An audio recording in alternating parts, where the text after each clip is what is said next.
মানে 2026 বিধানসভা ইলেকশনো আছে। ইন্টাৰভিউ খুব সোনকালে হৈ যাব। নতুন যিবিলাক ভেকেন্সি প্ৰকাশ পাবলগীয়া আছে।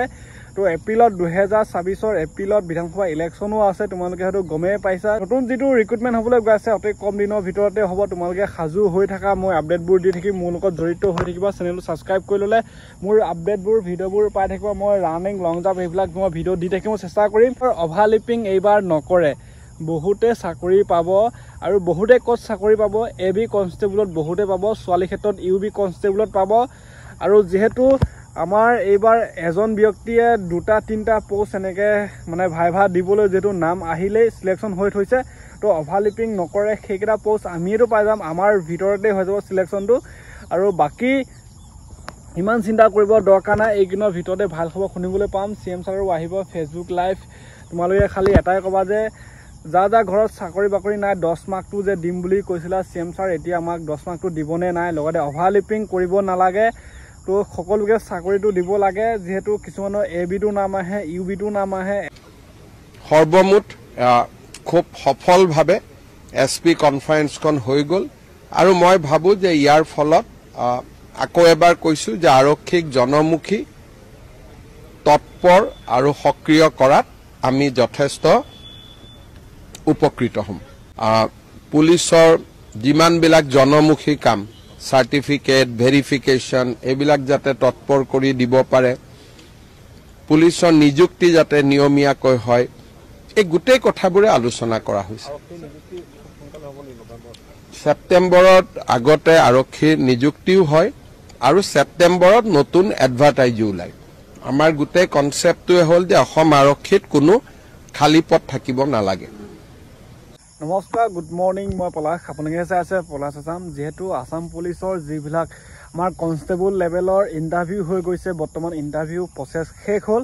সম্পূৰ্ণ শেষ ক'লেও মিছা নহয় বা ভুল নহ'ব, সম্পূৰ্ণ শেষ। বৰ্তমান এটা বাকী আছে আমাৰ মেৰিট লিষ্ট বা ফলাফল, কোনে কোনে চিলেকশ্যন হৈ গ'ল বা চাকৰি কাৰ হৈ গ'ল সেইটো ঘোষণা কৰিব বাকী আছে। আৰু CM ছাৰেও মানে আমাৰ লাচিত বৰফুকন একাডেমীত যাওঁতে ঘোষণা কৰিলে যে ছেপ্টেম্বৰ মাহত বিজ্ঞাপনো হ'ব বা নতুন ভেকেন্সিও আহিব। কুকমেন, বাৰ চাফাইলা সেইবিলাকত মানে TBT টেষ্ট দি থ'লোঁ, ভাইভা মানে এনেকৈ বা এতিয়া ফলাফলটো কেতিয়া ঘোষণা কৰা হ'ব, যিহেতু কমেণ্ট বহুত কৰি আছিলে। আৰু বিশেষকৈ আমাৰ অসম পুলিচৰ ABUB কনষ্টেবলৰ কাট অফ কিমান যাব পাৰে, তো এইবিলাকে আৰু নিউ ভেকেন্সি CM ছাৰে কৈছে ছেপ্টেম্বৰ মাহত সঁচাকৈ আহিবনে নাহে।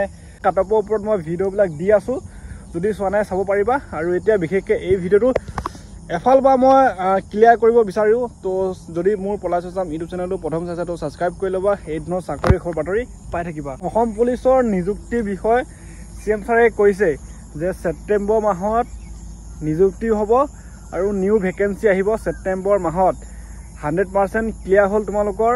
ছেপ্টেম্বৰ মাহত অসম পুলিচ কনষ্টেবল লেভেলৰ, 4th গ্ৰেড লেভেলৰ, ড্ৰাইভাৰ পোষ্ট, APR, বোটমেন, মেছেঞ্জাৰ, যিবিলাক ABUB কনষ্টেবল, যিবিলাক মানে পদৰ বিজ্ঞাপন দিবলগীয়া আছে ছেপ্টেম্বৰ মাহৰ আগতে নিযুক্তি হৈ যাব।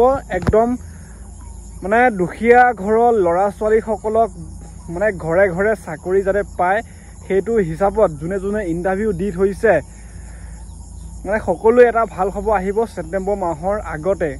তো সেইটো ফাইনেল হৈ গ'ল। আৰু এতিয়া সকলোৱে ৱেইট কৰি আছে দাদা যে এইবাৰ মোৰ ভুল হৈ গ'ল, মই ইণ্টাৰভিউ দিছিলোঁ প্ৰথমবাৰ, তো ইমানকৈ অভিজ্ঞতা নাছিলে, নাজানো, তো পাছ কৰিব নোৱাৰিলোঁ। বৰ্তমান আকৌ নেক্সট চান্স এটা লাগে। আৰু নিউ ভেকেন্সি, নিউ মানে ৰিক্ৰুটমেণ্টটো কেতিয়া প্ৰকাশ পাব, তো ছেপ্টেম্বৰ মাহতে নিউ ভেকেন্সি, নিউ ৰিক্ৰুটমেণ্ট আহিব। এতিয়া কি আহিব, ফৰেষ্টৰ 1 নম্বৰত, সেইটো এতিয়া সকলো মুখে মুখে হয়তো শুনা পাই আছা। কিছুমানে ফিল্ডত গৈ প্ৰেক্টিচ কৰি আছে, কিছুমানে পঢ়া শুনা ষ্টাৰ্ট কৰিলে, কিছুমানে কোচিং লৈছে। তোমালোকে খালি এতিয়া পঢ়া কাম পঢ়িব লাগিব। আৰু নেক্সট মই আপডেটবোৰ লৈ আহিম ৰানিঙৰ কাৰণে, ৰানিং লং জাম্প। যিহেতু কমেণ্ট কৰিছিলে যে ৰানিং কেনেকৈ কৰিলে ভাল হ'ব, তো এতিয়া কথা কওঁ। এতিয়া ছেপ্টেম্বৰ মাহলৈ আৰু মাজত 2-3 মাহ বাকী আছে ছেপ্টেম্বৰলৈ, ঠিক আছে। যেতিয়াৰ পৰা তোমালোকে এপ্লাই কৰিবা, এপ্লাই 1 মাহ হ'ব। যদি ছেপ্টেম্বৰ মাহত নিউ ৰিক্ৰুটমেণ্ট প্ৰকাশ পায় বা ফাইনেলি SLPB যদি আহে, তো 1 মাহ তোমালোকৰ এপ্লাই হ'ব। তাৰ 15-20 দিনৰ পিছত এডমিট কাৰ্ড দিব। যদি চৰকাৰে এডভান্স কৰে মানে ফাষ্ট কৰিলে, তো 20 দিনৰ পিছত এডমিট কাৰ্ড পাই যাবা। ফিজিকেল ষ্টেণ্ডাৰ্ড টেষ্ট দিবলৈ বা মানে এইটো তোমালোকৰ তাত মেডিকেল হ'ব, ৰানিং কৰিব দিব, সেইবিলাক পাই যাবা। এতিয়া যে তোমালোকে আজিৰ পৰা যে ৰানিং ষ্টাৰ্ট কৰিবা, 5 কিলোমিটাৰ ৰানিং ষ্টাৰ্ট কৰি থাকা। ইণ্টাৰভিউ আৰু 20 দিনমান আছে, তেতিয়া তোমালোকে টাইমটো চাই দৌৰিব, ইণ্টাৰভিউ চাপিব, তেতিয়া ধুনীয়াকৈ লং জাম্প মাৰিবা। কিতাপ কি পঢ়িম? হিষ্ট্ৰীৰ কাৰণে তোমালোকে অসম বুকখন আজিয়ে কিনি লোৱা। 500 টকামান ল'ব, 550 টকা নে কিমান ল'ব। এতিয়া চাগে 2024-25 বৰ্ষখন মুক্তি পাইছে অসম বুক, নহ'লে জানা নাই বুলি এখন আছে, সেইখন অনলি অসম হিষ্ট্ৰীৰ কাৰণে। আৰু লগতে ভাৰতৰ বুকখন আছে, ভাৰত বুক, সেইখনো চাব পাৰা।